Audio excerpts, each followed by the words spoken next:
Good day, everyone, and happy Sunday to you. Today we celebrate the 19th Sunday in Ordinary Time in Year A, and I reflect on this theme, courage.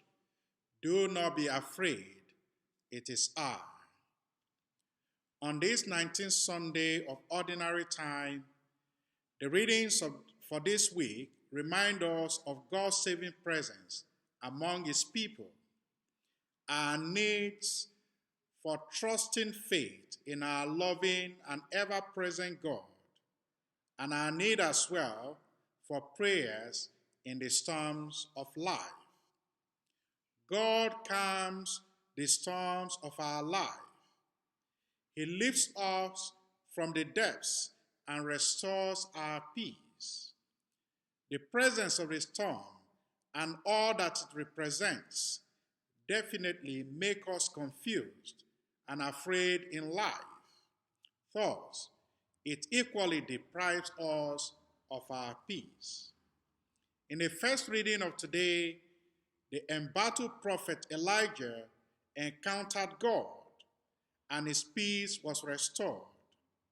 A very significant lesson for us in this reading is that when we are internally calm and away from distractions of life, we hear God speak to us.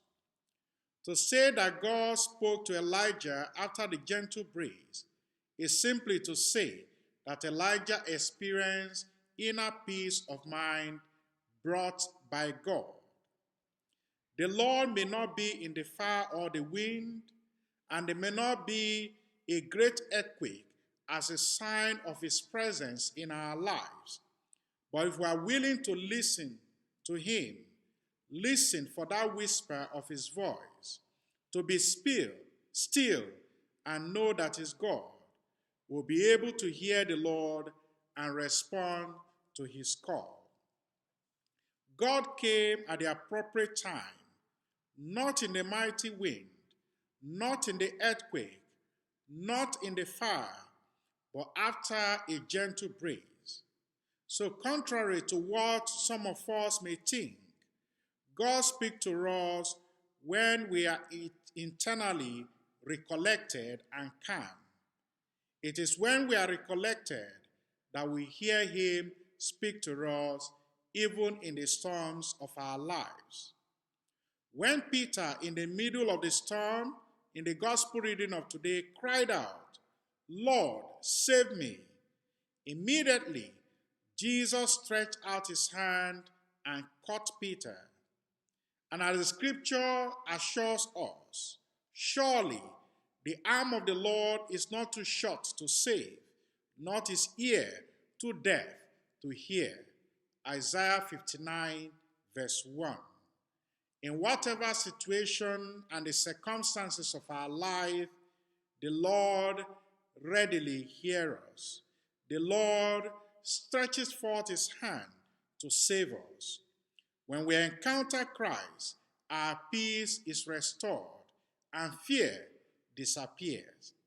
Hence, St. Paul wrote, "We are afflicted in every way, but not crushed, perplexed, but not driven to despair, persecuted, but not forsaken, struck down, but not destroyed, always carrying in the body the death of Jesus, so that the life of Jesus may be manifested in our bodies also." What Christ said to Peter in the gospel passage, He also says to us today, "Courage, do not be afraid, it is I." So all we need to do is to trust Him and keep walking without the fear of sinking.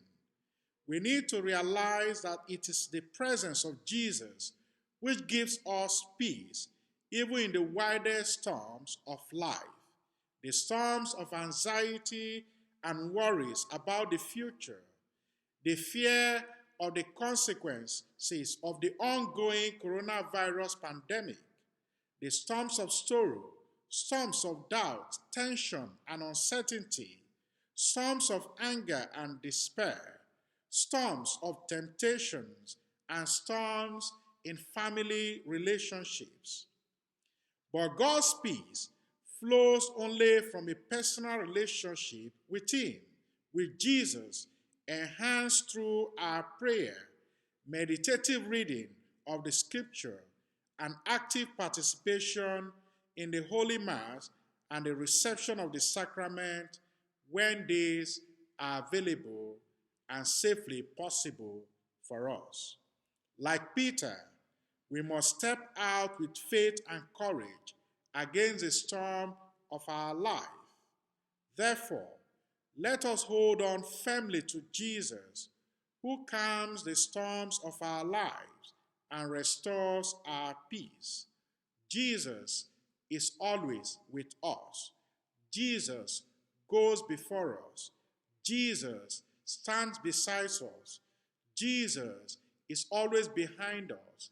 Jesus is always above us, watching over us, looking after us, listening out for us. Let us have the courage, like Peter, like Elijah, call unto Christ, call unto God, save me. And the hand of the Lord is never too short, and his ears never too deaf to hear and answer us.